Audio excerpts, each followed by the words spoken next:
Intermediate प्राविधिक कला के क्षेत्रफल से एक और प्रश्न को हल करते हैं और इस प्रश्न को पढ़ते हैं और देखते हैं इसमें क्या दिया हुआ है। सबसे पहले हम प्रश्न को पढ़ लेंगे और समझ लेंगे। इसमें दिए हुए दो त्रिभुजों क ख ग और त थ द के क्षेत्रफल के अंतर के बराबर क्षेत्रफल वाले एक त्रिभुज की रचना कीजिए। अब ये दोनों त्रिभुजों के नीचे माप दी हुई है। त्रिभुज क ख ग में क ख बराबर 7.5 सेमी, ख ग बराबर 8 सेमी तथा क ग बराबर 4.7 सेमी। और दूसरे वाले त्रिभुज में त्रिभुज त थ द में त थ बराबर 3.7 सेमी, थ द बराबर 2.2 सेमी तथा त थ बराबर 3.2 सेमी ज्ञात है। तो इसको हम पहले समझ लेंगे कि इस प्रश्न में क्या दिया हुआ है और क्या करना है। तो इसको पहले हम समझ लेंगे, इसके बाद पहले इसे पेपर पर, एक रफ पेपर पर बना लेते हैं।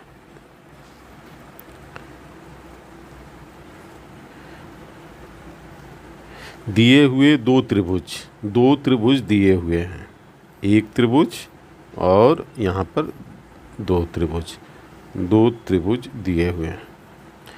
अब ये कह रहा है कि इसका नाम क ख ग और त थ द है।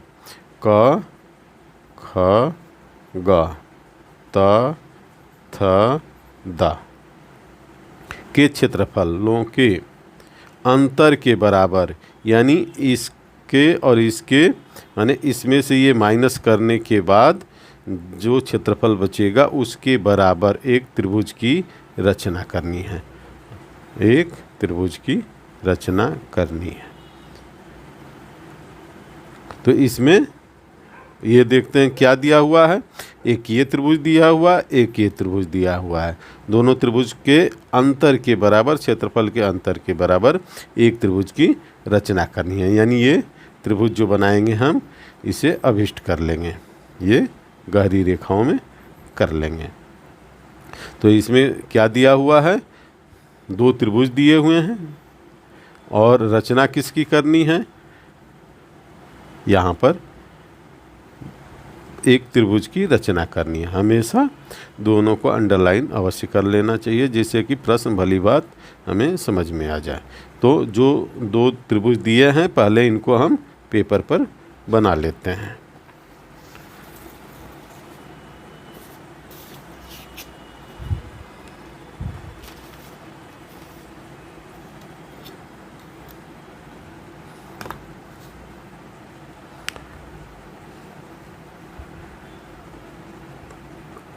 एक त्रिभुज बना लेंगे पहले, ये क ख ग, और इसमें जिसमें दिया हुआ है कि क ख बराबर 7.5 सेमी, तो 7.5 सेमी की एक रेखा हम खींच लेंगे।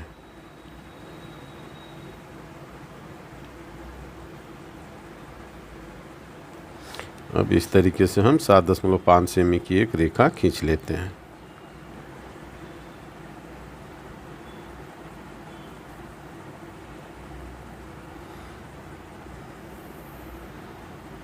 सात 7.5 सेमी।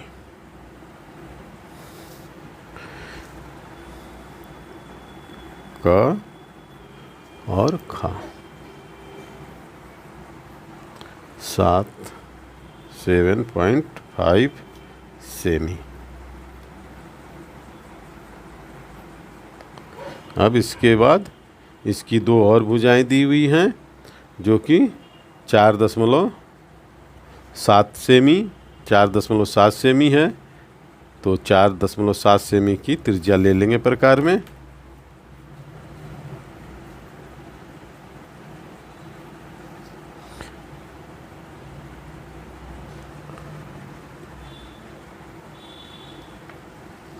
इस तरीके से हम 4.7 सेमी की त्रिज्या प्रकार में लेंगे।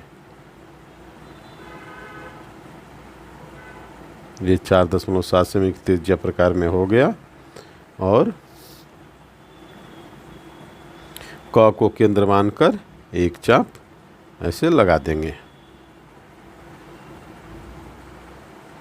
इसके बाद खगा बराबर 8 सेमी दिया हुआ है तो 8 सेमी की त्रिज्या प्रकार में लेंगे।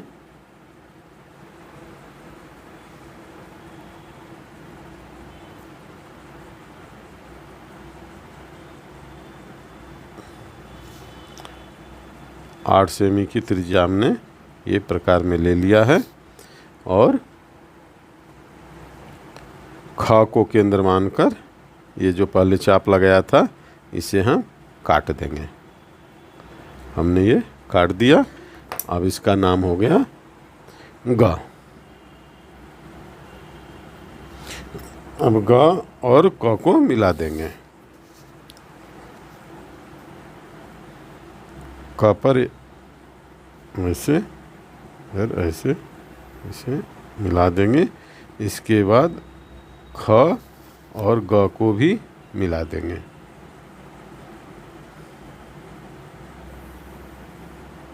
ये मिला दिया। अब इसकी जो माप है वो लिख देंगे। 4.7 सेमी यहाँ पर है 4.7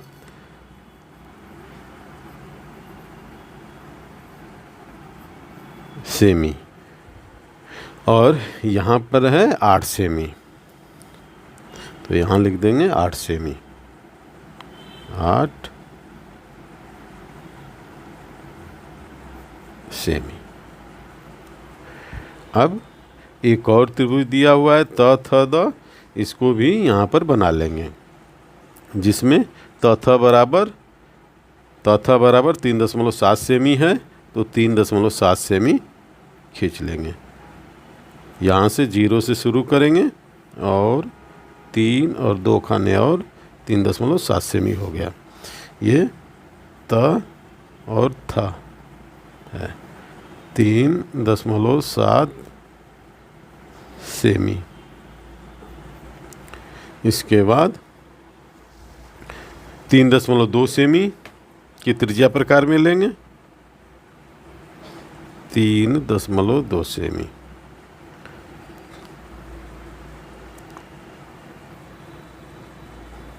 इस तरीके से 3.2 सेमी की त्रिज्या प्रकार में ले लेंगे।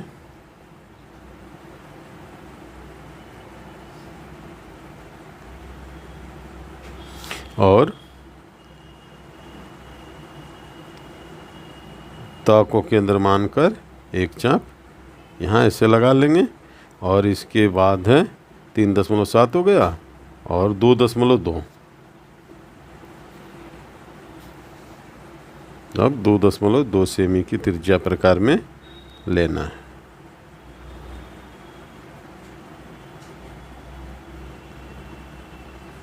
दो 2 सेमी की त्रिज्या भी प्रकार में ले लिया और पहले वाले चाप को काट दिया।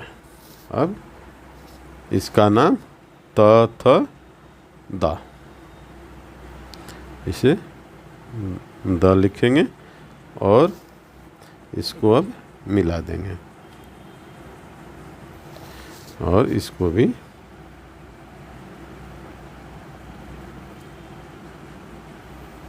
मिला देंगे। अब इसकी माप भी लिख देंगे 3.2 सेमी और यहाँ लिख देंगे 2.2 सेमी 2.2 सेमी।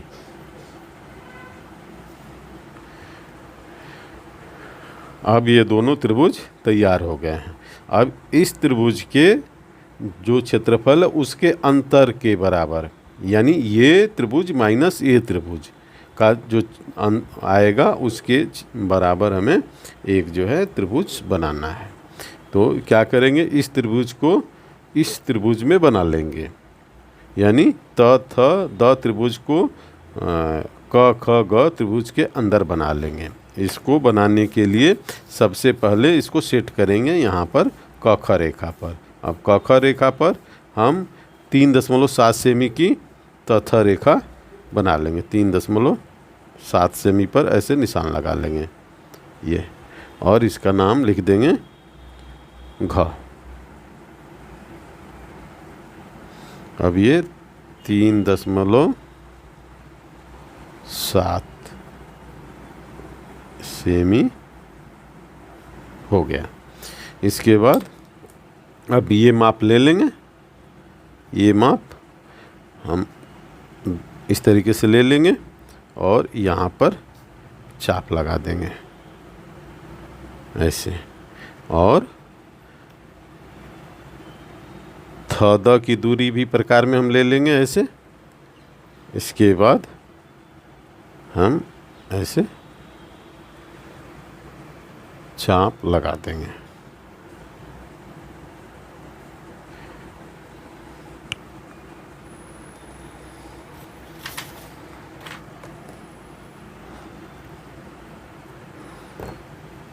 अब हम मिला देंगे, ये पॉइंट मिल गया, इसको हम मिला देंगे घ से, और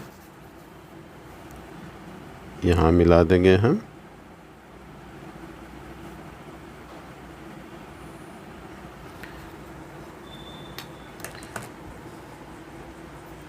और इसका नाम लिख देंगे च।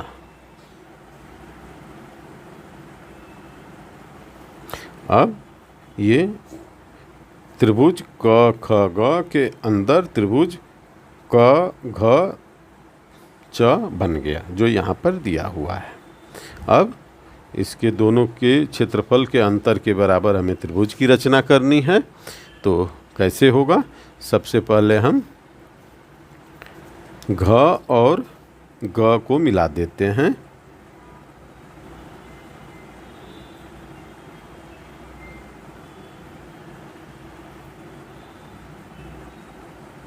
घ और ग को मिला देते हैं रचनात्मक रेखा में।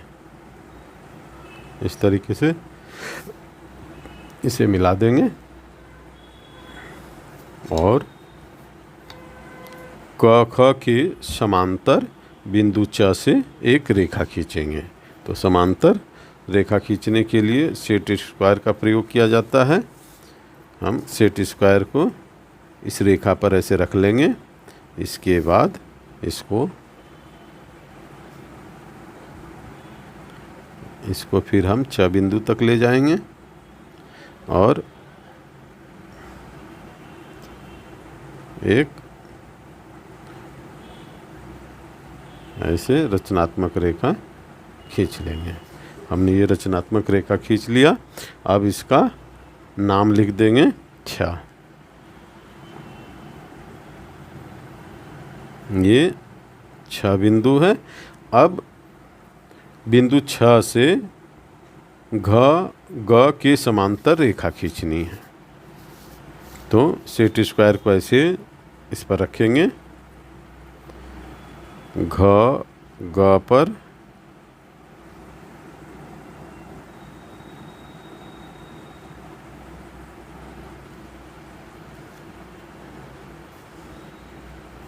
और इसको हम लेके जाएंगे बिंदु 6 तक और फिर रचनात्मक रेखा खींच लेंगे। रचनात्मक रेखाएं हमेशा सुंदर बनानी चाहिए और पेपर में भी ये दिया रहता है कि निर्णय को स्वच्छ एवं सुंदर व स्पष्ट बनाइए।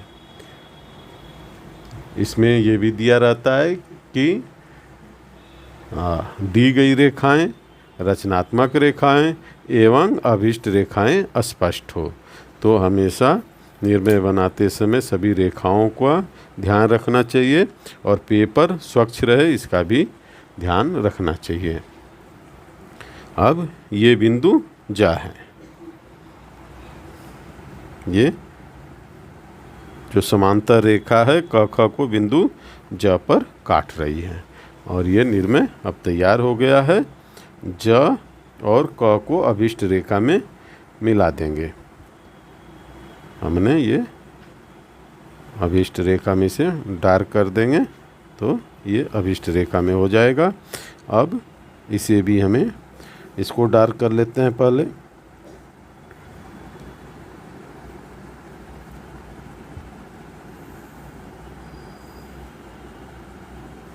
और फिर क ज रेखा को भी डार्क करना होगा।